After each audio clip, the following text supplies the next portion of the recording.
Hi everyone, Infinity Dave here again, and as I said before, I was going to be getting the Valve Index, which we have in front of us right now.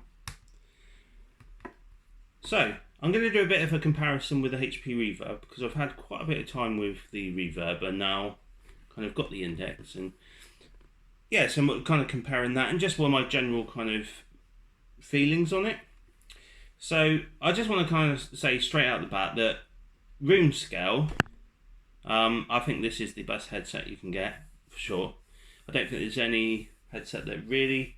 I mean, the Rift S is quite good at it, but I think if you want that kind of premium thing, then the Valve Index is great. But for today's purposes, I'm looking more, because I don't actually have the controllers, but for today's thing, it's going to be more of a sit-down experience, you know. And the HP Reverb, it has some really great aspects about it. But let's have a look how this kind of compares to it. So firstly, I wanted to start off with quite a positive, and that is the headphones on these. Now, I've heard quite good things, you know, about the kind of headphones, because they kind of sit off your ears, and people said how great quality they were and everything, but I didn't quite realise how good they were. So what I wanted to show you is I've got some SteelSeries Wireless Pro headset, and I've had these headset for quite a long time, and predominantly that's what I've used on my VR headsets. But coming to this, and no word of a lie, the sound on these, I would say are on par with the headset, and they're a £300 headset. So I was completely blown away by the sound that these kind of do. Now, they are sit off the ear, like I said, so it's not going to be clasping onto your ears. So I think that's nice in the fact that I think it makes it in a way more immersive, because the sound just comes and it's not, you don't feel that presence on your ear, you know, that you've got headphones on. But you do hear sounds outside of the headphones. And if that's like you've got quite a busy house, or it can be a little bit distracting. For me personally, I prefer it as it is, but I could definitely notice, you know, background sound. So that's something to think about if you are looking at getting the Valve Index. And then going on to another positive actually is the microphone on this. Wow. All I can say is, again, comparing it to my headset, the microphone on this is amazing. I would say it's nearly on par with a mod mic, and I don't know if you guys know what a mod mic is, but I spent before, it was about £100 on a wireless mod mic, and I would say this sounds just as good quality as that. So when you're looking at kind of just these headphones and the microphone on it, this headset is, I think it's £469 or something like that, just for the headset alone. I think, you know, you're getting that quality straight away with the speakers and the microphone in this. And I guess going on to another positive, and there is negatives, but going on to another positive, is the premium feel of it. You know, it just feels solid, like any other headset. I mean, I do think the HTC Vive, to be fair, felt quite substantial, but this kind of just takes it to another level. It has so many different attachments. You know, you have the front and back that you can do. You have the knob here that, I don't know if I can kind of show this. And I know there's lots of videos, so I imagine you guys would have seen this already, but it kind of brings the lenses in and out. And I think that's really nice, because that changes the field of view on it, and we will get to the field of view. And the lovely thing here, it has an IPD adjustment, which for me, I've got a 68 IPD measurement, and I think I much prefer having that IPD adjustment to get it exactly right. It even has little increments, not just between, say, 68, 69, you can go 68.1, 68.2, so you can get it spot on to, you know, if you go to an optician's or something, you can get it spot on to what it is. Now, I will go on to kind of comfort, and I know that I've got it set up, it's brilliant, but at first it definitely didn't feel like that. So you do get this, it's a kind of nice leather squishy, actually I don't know if it's leather, no it's probably not, but it's very, very kind of squishy material, and I prefer this actually in. It kind of takes a bit of the pressure on the back, and it kind of brings the sides here away from your head. So depending on your head shape and everything, but that is something that is nice. I know it's used for people with smaller heads, so so younger children or whatever can use it. My daughter hasn't used it yet, but it will be something that we'll kind of have a look at. But the comfort on these, if we look at kind of just this, it does feel like a kind of, I know people have expressed it before, but like a t-shirt kind of cotton, really soft feeling. So that, I mean, these feel nice, the actual feeling of it. I've always been quite impressed with leather. I just like that kind of feeling. But I wouldn't say there's a huge amount of cushion. I know on the back it's alright, but on the front there is cushion, but I don't feel like it's an overly huge amount. So when I first got this headset, and this is something that, when I first put it on, I was like, oh, I'm not quite sure about the comfort of this. So I tightened this up quite tight, because I wanted to, get it quite firm on my head. So this actually squished into my, in the front of my face, and I thought it got quite uncomfortable, and everything else felt quite nice, and I was like, I don't know, I'm not quite sure on that. But after a lot of adjustment, because you can, like I said, you can adjust it, you can tilt it, you can adjust it here, you can do the IPD, you can do the lenses in and out, because if you have the lenses, if I have the lenses in too far, it will hit the top of my nose. So I had to just bring that out, just a little bit, just the lenses out a little bit, and it stops that uncomfortableness on my nose as well. So yeah, I had this a little bit looser. This actually felt a lot more comfortable. Now I've got it sat in my head, it is by far, for me, the most comfortable headset I've wore ever actually. It is a little bit looser than, because I'm not doing room scale, I don't think it's a huge issue, but I can imagine if I was doing room scale, I may have to tighten it a bit, and then that's where the comfort won't be quite as good as it is as I do when I'm sat down, because I don't have to have it necessarily extremely tight for it to kind of stay in place. So that's comfort. Let's go into a bit of I guess the negatives, and this will be a bit of a comparing with the HP Reverb, because I do think the HP Reverb has some really good features, and that is the screen. So the resolution on the HP Reverb is 2160 by 2160 per eye. I think this is 1440 by 1600, so the resolution is quite a bit lower than what it is on the HP Reverb. And to be quite honest, that is shown. So the HP Reverb, when you've got it in that sweet spot, it's amazing. It is getting close to kind of a 1080p monitor up close anyway. This is kind of in between the Rift S and the HP Reverb, but I would say probably closer to the Rift S, to be honest, than the Reverb. The Reverb's kind of, when it comes to that just pure clarity, it's extremely clear. But where, it's not just about that clarity, because with a HP Reverb, when you look to the left or right or up or down, the resolution, or not the resolution because it's still the same, but the picture quality just decreases a huge amount. Now this doesn't, once you've got it in that sweet spot, and it's not got the biggest, but I don't have an issue with that, but once you've got it in the sweet spot, you can look to the left and right, up and down, and it doesn't really change the clarity of what you're seeing. So with the Index, you can actually look around with your eyes more than your actual head.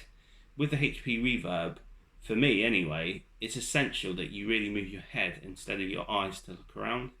But again, with the HP Reverb, when you do look around, if you're used to looking around with your head, then it can't be beat on resolution. It's just as clear as that, really.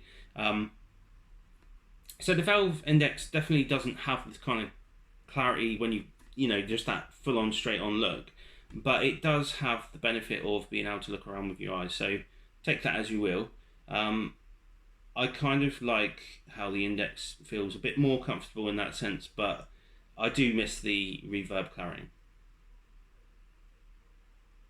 Then I'll go into kind of the field of view, and this is where that that lens is, where you can go in and out. So I have the lenses pretty much as close as I can. I have it, I think, 1 or 2 clicks out just for that kind of comfort that I was mentioning. And the field of view on this is considerably more horizontally than the HP Reverb. It's quite noticeable actually, and it's a really welcome addition, because I'm trying to think how I could put it, but the HP Reverb looks like you're looking through binoculars, whereas with the Valve Index it feels more like a helmet kind of view. I don't know if it's quite like that, but that kind of difference, I'm just trying to kind of explain. It is quite a considerable difference. So the vertical field of view on this is way more than the Reverb. I mean, it's way more than any headset that I've tried. So I don't necessarily think that you need that vertical as much as the horizontal, but the vertical, it does make it more immersive. You know, I could literally, when I've got it right up close, I look right up with my eyes and right down with my eyes, and you get that full screen. So it is pretty immersive. I've got to say, the field of view was something that I wasn't quite sure what it was going to be like, but it makes it feel not so closed in, which is a really nice feature. So again, going on to a kind of I would say another negative in a way, and it's where the HP Reverb again I think excels over this one, is the lenses on this. They have quite a bit of glare. Now you can adjust this headset to I'd say an optimal position where you don't get as much glare as you could.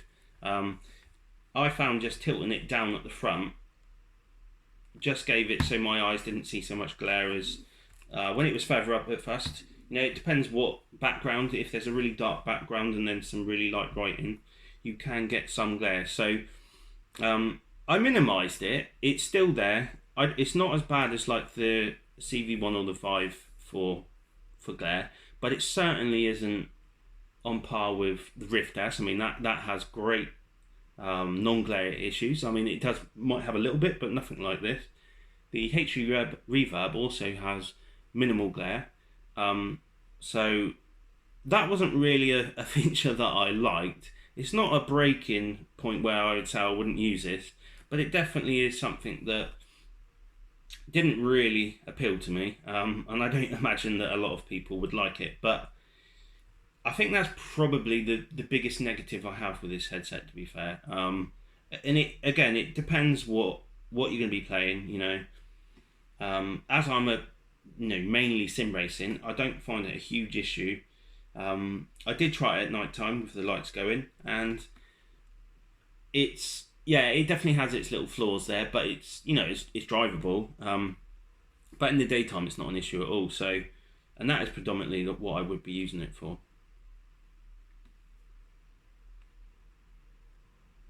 So now I want to get onto a positive now, and it's this for me, and I think it's really subjective. I mean, the whole headset is subjective, you know, if you're going to like it or not, but the refresh rate. So this now, instead of being stuck at 90 like the Reverb or 80 like the Rift S, and the other previous headsets being kind of set to 90, this goes, you can have it on 80, 90, 120 and 144 Hertz.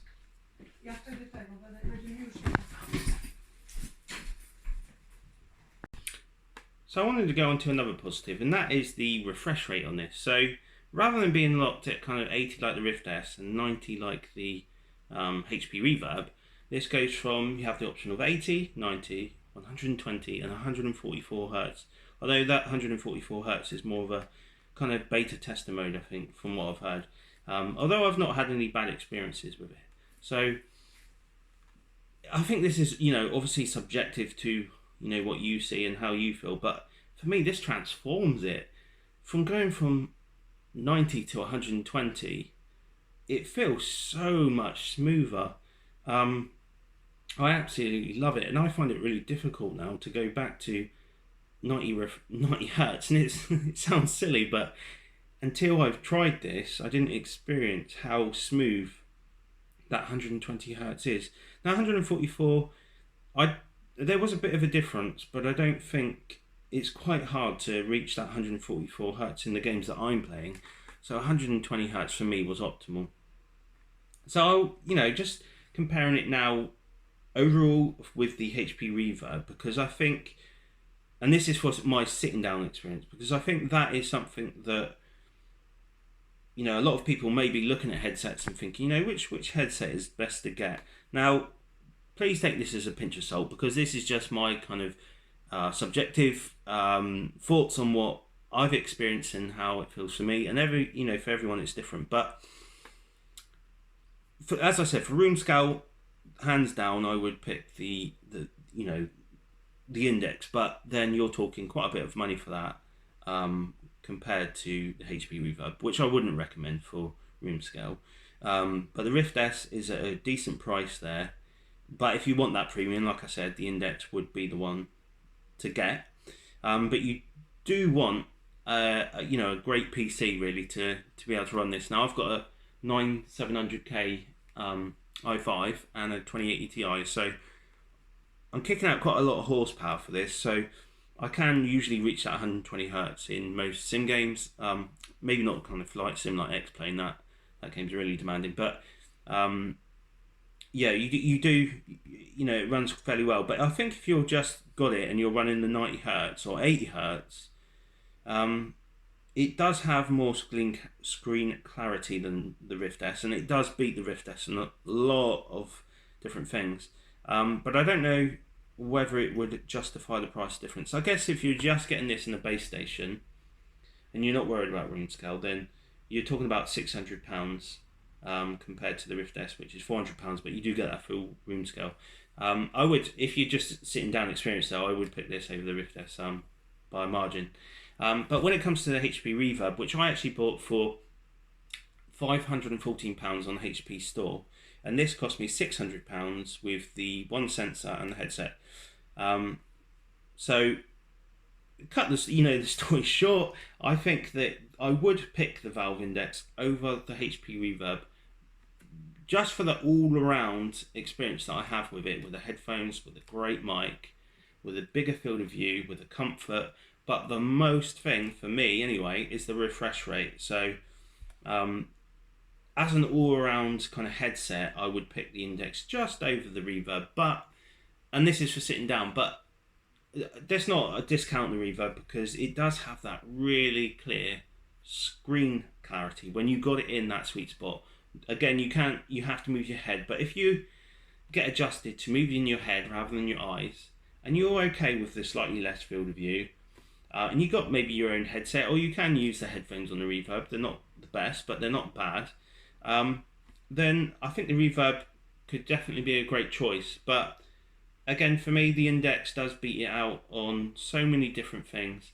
And if it isn't just, if you want that kind of all around, I would recommend the Index. The quality kind of just oozes from it, really. But again, the Reverb, if you just want that clear picture quality right in that center spot, then it just can't be beat. It's quite a noticeable difference. So I think, if you got the opportunity to try both, and I think you need to try them both for a fair amount of time. I mean, although I've only had this about 3 days now, I have put quite a few hours into it just to kind of get my experience, and I've really enjoyed it. So I hope you guys loved the video. Take care, everyone. Goodbye.